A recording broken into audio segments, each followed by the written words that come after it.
Welcome to Late Night with Linda Rosa, where we get down to the arts of the matter.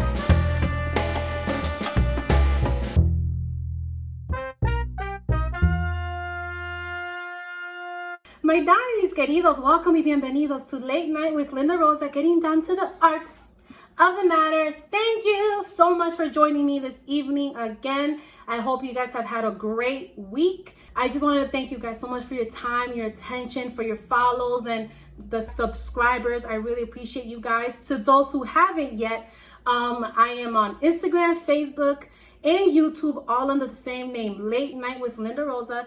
And I'm still doing the Layers to Linda segments where you can ask me questions for unfiltered, raw advice. So you can send me your questions and comments and all of that to latenightwithlindarosa@gmail.com.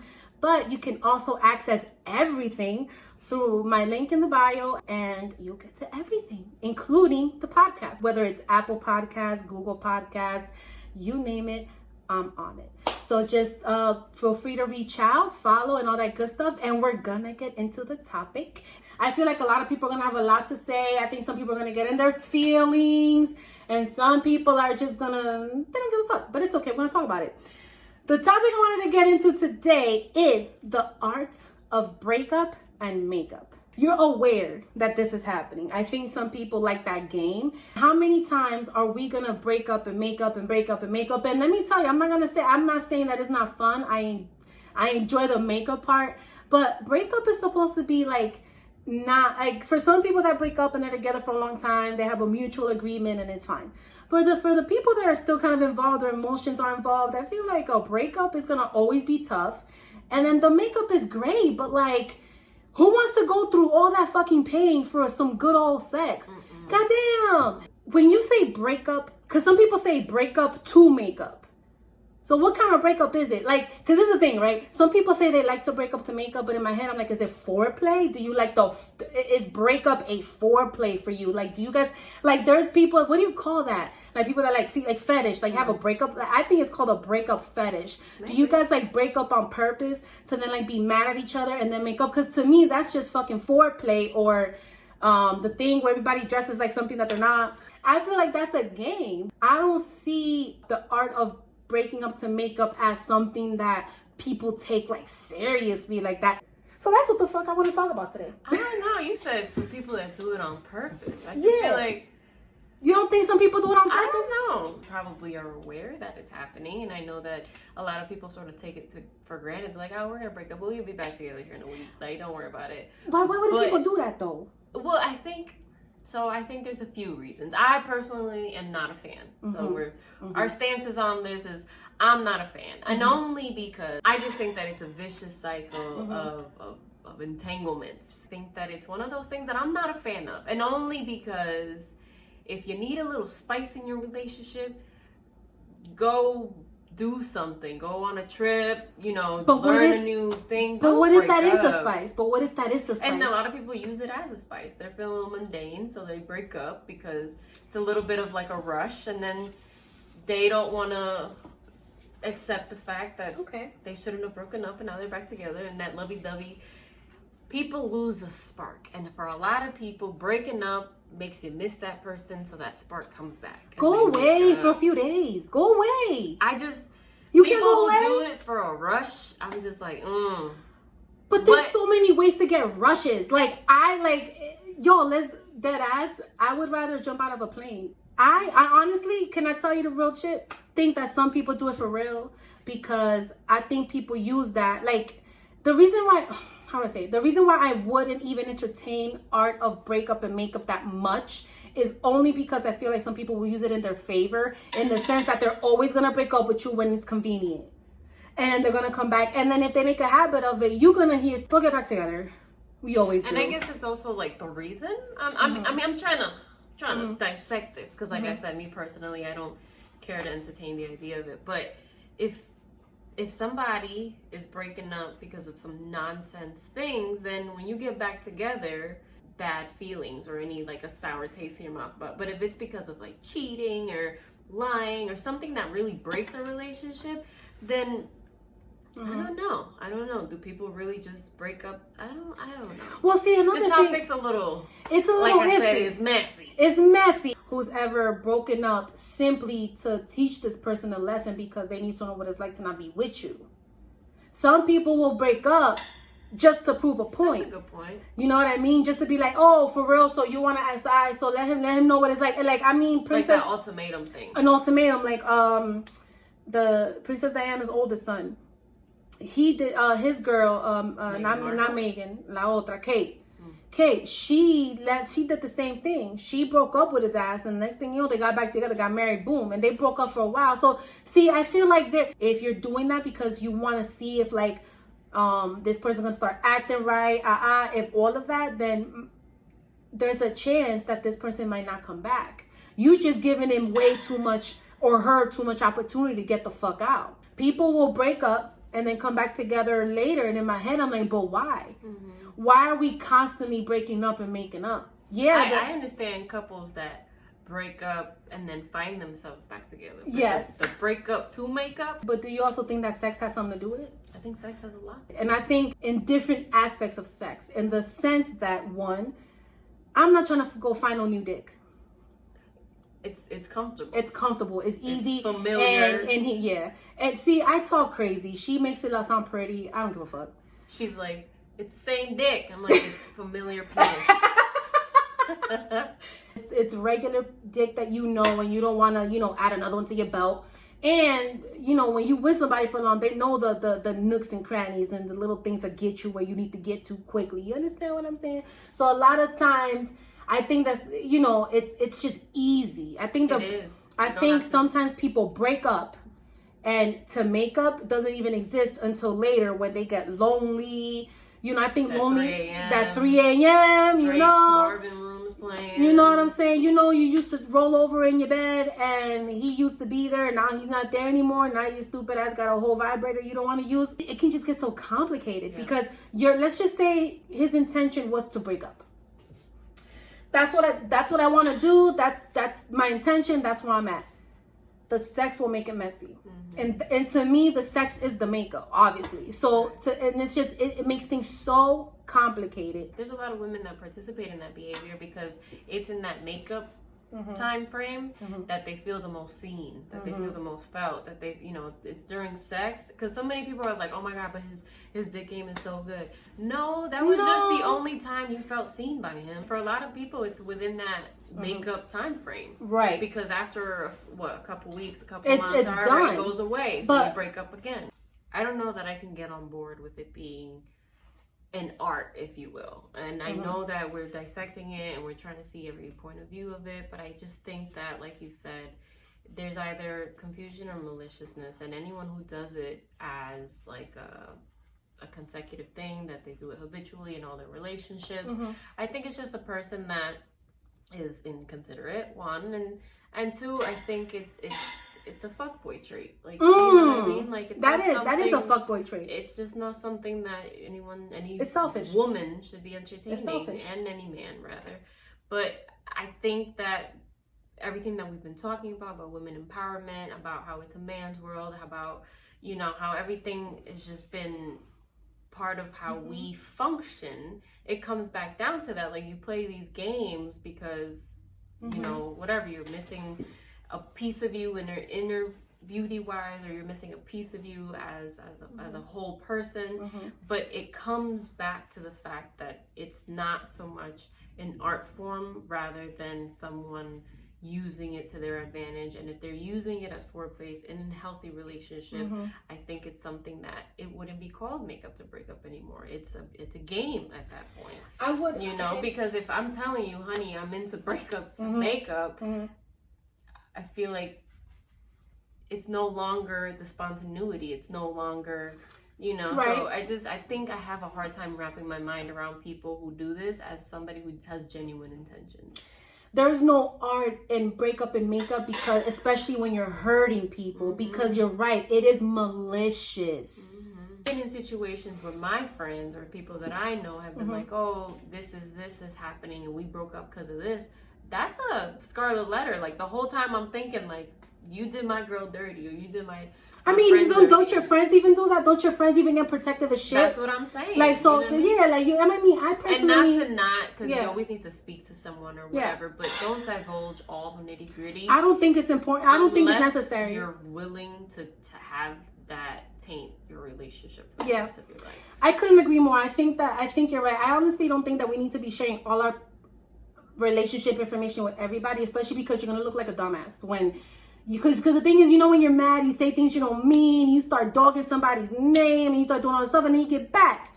So it's kind of like, okay, so you're not mad anymore? I just think it's easy for other people outside of the relationship to opinionate on people's relationship. Like, oh no, this is what you should have done. But you're not in it. You're not in it. And I think that's where a lot of us overstep without meaning to. You know, you start venting and this happened. You're like, oh my God, he's a piece of shit, and blah, blah, blah. And you deserve better. And then they get back together and then you're like, I take it back. My bad. Yeah, and then you're like, oh, you shouldn't get back together. You're not in that person. You're not, and like you're not in their hearts. You're not in their, you know, who they are behind closed doors. Yeah. What is the art of makeup and breakup? I think is reimagining what it is, reimagining what a breakup is, reimagining what a makeup is, because makeup has such a it can be positive, but there's a lot of negative that come behind it. Because think about it. In order for you to make up, right, to like really make up and move on, and this is if you're not being malicious, and if you're not just doing it because it turns you on or whatever. If this is a genuine makeup, it takes commitment, it takes compromise, it takes time. A real makeup don't move like that. And usually after a really good makeup, that's it. That's the makeup we're talking about. That's the art. If you do it right. Commitment, compromise, conversation. Yeah. Commitment, compromise, conversation, compassion. And then keep that shit flowing. That's one of the arts to break up and makeup. But another one is how you see the makeup. You know what I'm saying? It's an opportunity for you to make up everything, yourself, your life, your relationship if you're going back. Or your relationship with yourself if you're not going back, your relationship, your life, everything, things that you weren't doing when you were in a relationship, things that didn't work in your favor, things that you put on hold, things that you put in the back burner. Makeup can be as amazing and artistic as you want it to be. That's what I wanted to give you guys. Like, the art of breakup and makeup is not just how you make up and have some good old sex. It's about what you make of it. What do you make of the makeup? So, I'm here for it. There you go. I feel like you need to get a shirt that says "I'm here for it." I love it. I'm here for it. If you should totally get a shirt. I'm gonna get a shirt. I love that. No, for real, I'm here for it. But that's it. I mean, that's what I could tell you about the art of breakup and makeup. I think intention affects everything, and really, it's about your intention. And I'll end it there. If you're gonna make up, make it count. That's it. So that's fun. My darling, mis queridos, welcome back. We are on the Power Move segment of the show, and I have an amazing person with me today, and her name is Bernie, and I started following her because she has the Herencia cookbook on Instagram, and the name itself literally caught me because I can emphasize the importance of herencia. So I wanted to talk to you and just kind of get to know a little bit about your artistry, how you started, what you do, and things like that. How are you, love?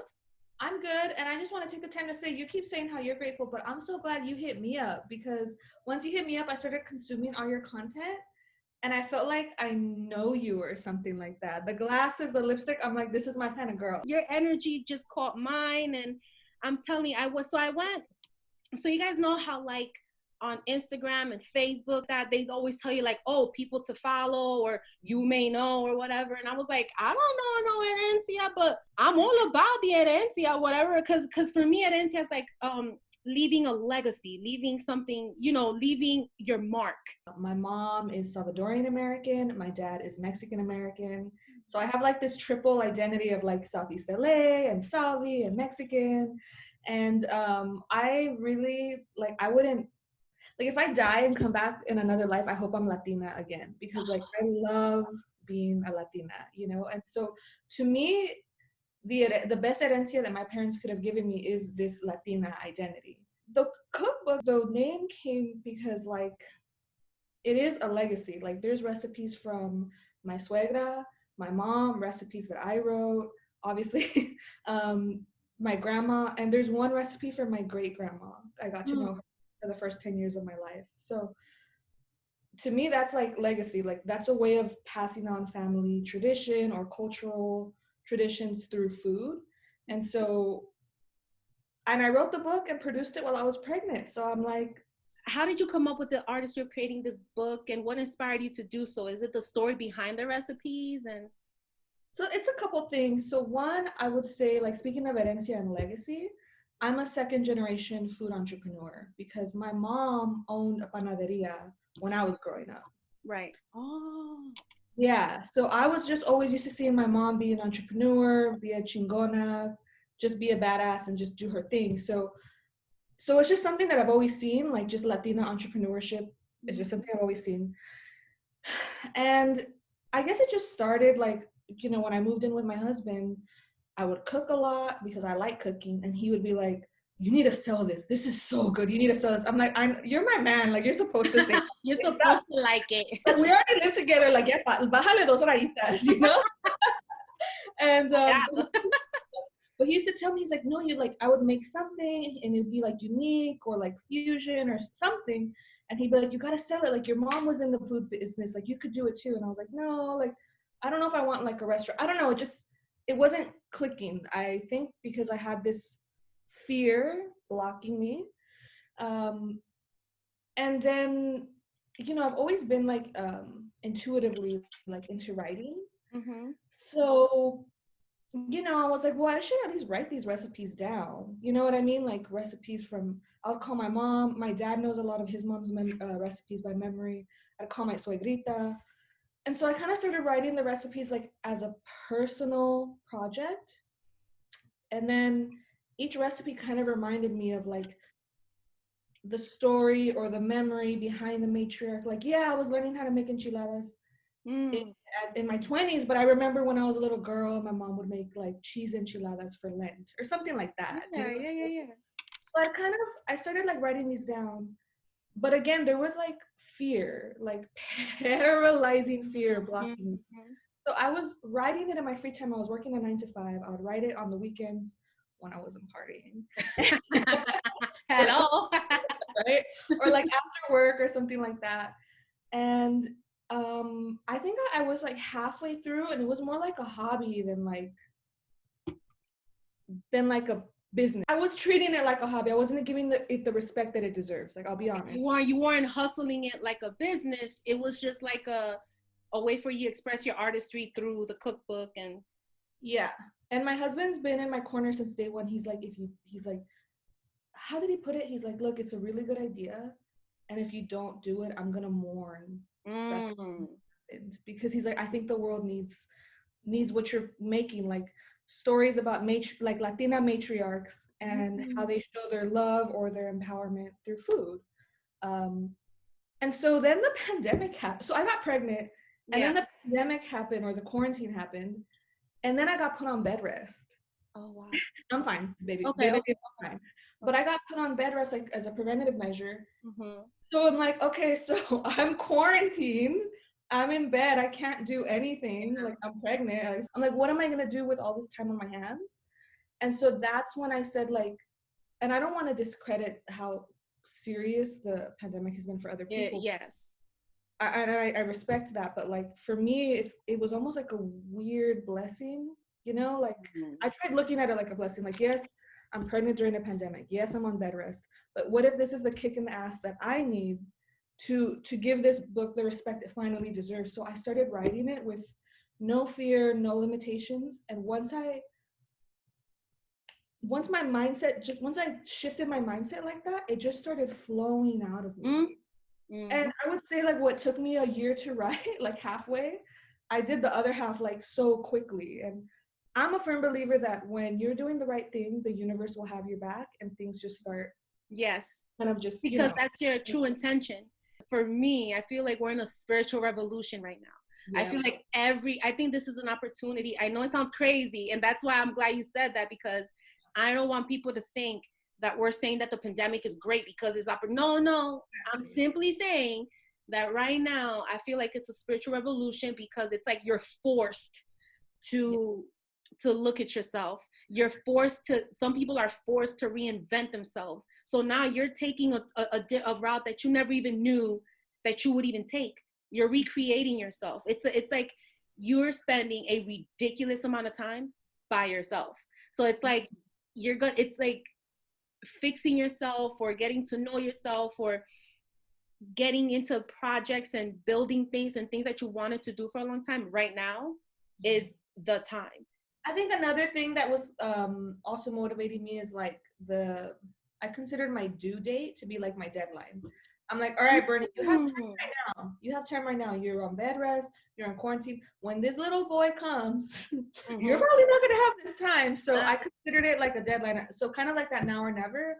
Also, like keeping in mind that my son was gonna be born, you know, and kind of wanting to leave like a humble little legacy for him. Like he's gonna be Salvi Mex like me, and I want him to have that like Latinx representation. Yeah, your energy gives me like, no matter where you are, you represent yourself well. Yeah. I get that vibe from you. I feel like you have this thing where you know how to hold your own, whether it's corporate America or whether it's herencia.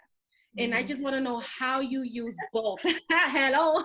I want to know how you've been able to succeed in both. As a Latina, as a strong Latina, I just get this energy where you're very secure in your background and in your professional, whatever it is that you did before and things like that. So I just wanted to know, as a Latina, how did you work both to help you succeed?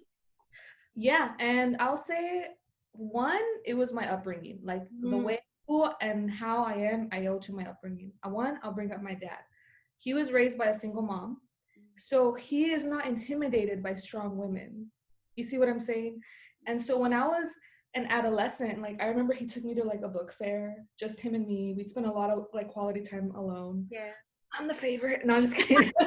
Sorry, no, if they're watching this, but we like went to like a book fair and I saw this book on feminism and I was like, can you buy this for me? And he was like, hell yeah, I can buy that for you. He's like, yeah, like, and I was like into all this feminist literature as like a preteen and adolescent. And he was very encouraging of it. He's like, yeah, he's like, I want you to be empowered so that no one can walk all over you. No man or no woman will, like, you know, I want you to be able to hold your own.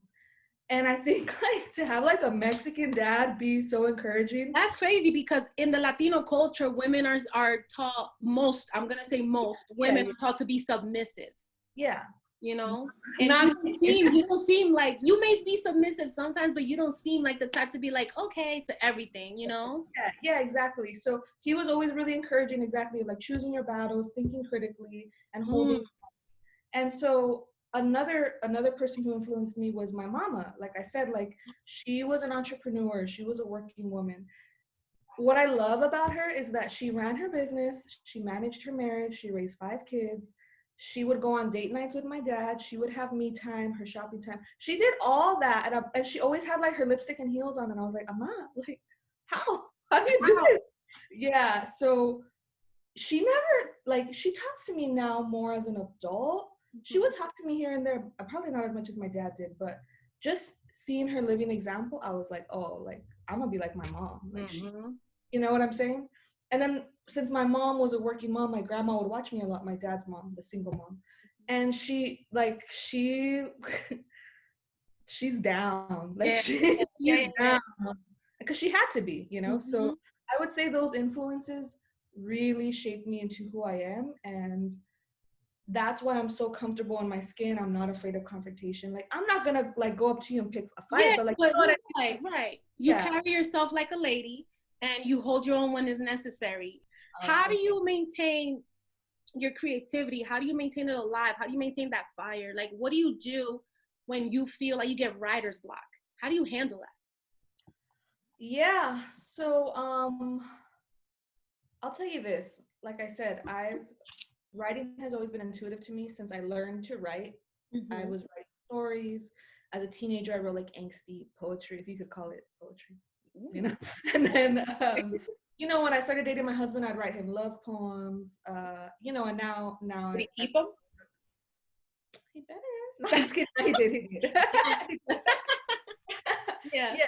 And and I wrote the book, but I would say there's been times in my life where like I don't write. There's been like, moments here and there, where I'm like not inspired or whatever. And those times have been when I've been comfortable. So it's getting out of my comfort zone that It's what gets you to write. Mm-hmm. Oh. This, like I said, this cookbook has been an idea for a long time, but I didn't write it. You can't put all your hopes and dreams on whether or not someone's gonna like your artistry. You just have to put it out, and with all the billions of people in this world, you're gonna have people that like it. And I want people who like my shit to like my shit authentically. Yep. You know what I mean? Like, you love it. Be like you said, he's like, yo, I feel like I know you. I know you watched. You know what I mean? I know you like it.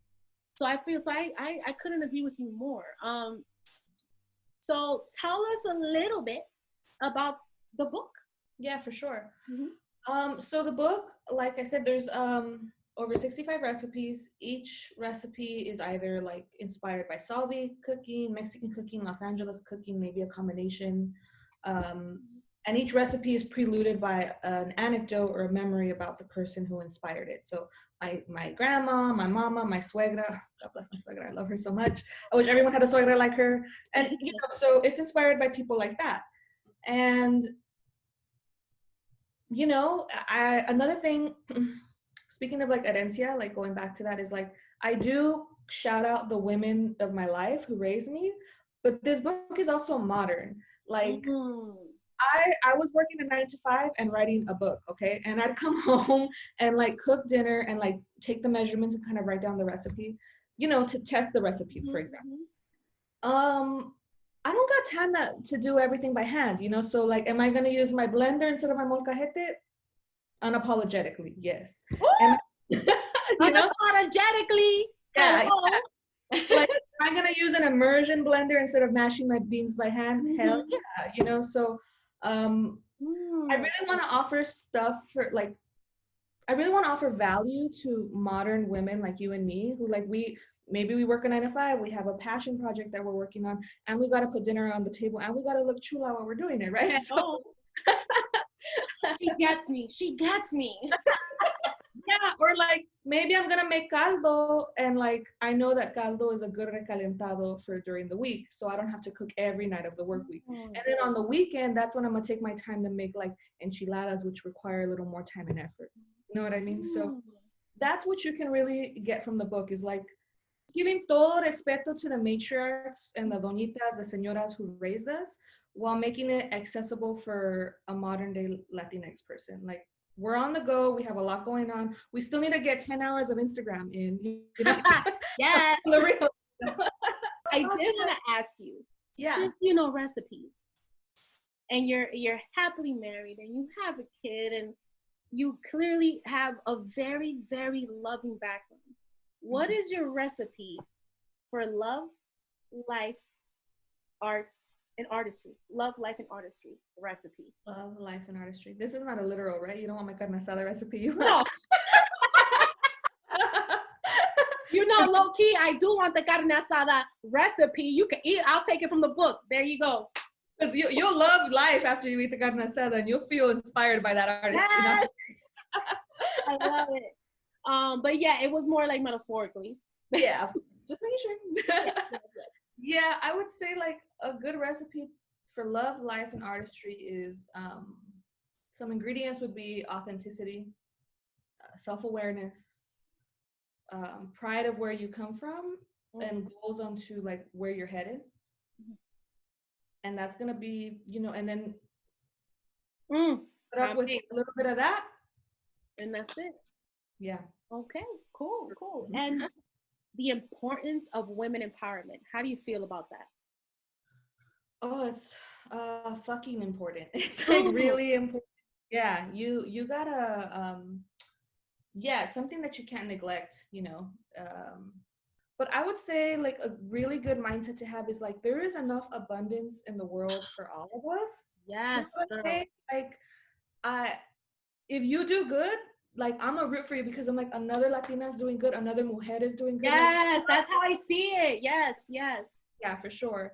You know, if someone else writes a Salvi Mex cookbook, I'm like, good, we need more Salvi Mex representation. If someone else writes a Latin cookbook with memories about the women of their life, I'm like, good, we need more. We need to be the ones. We need more. That's what I'm saying. I don't get it. I don't get it, Bernie. I don't get this whole, don't come for me unless I send for you. I'm the queen. I'm the only one. No, you're not the only one, bro. You're not the only one. You may be really amazing at something. You may be the best at something. You may win awards, but you're not the only one. I just feel like people need to be more humble.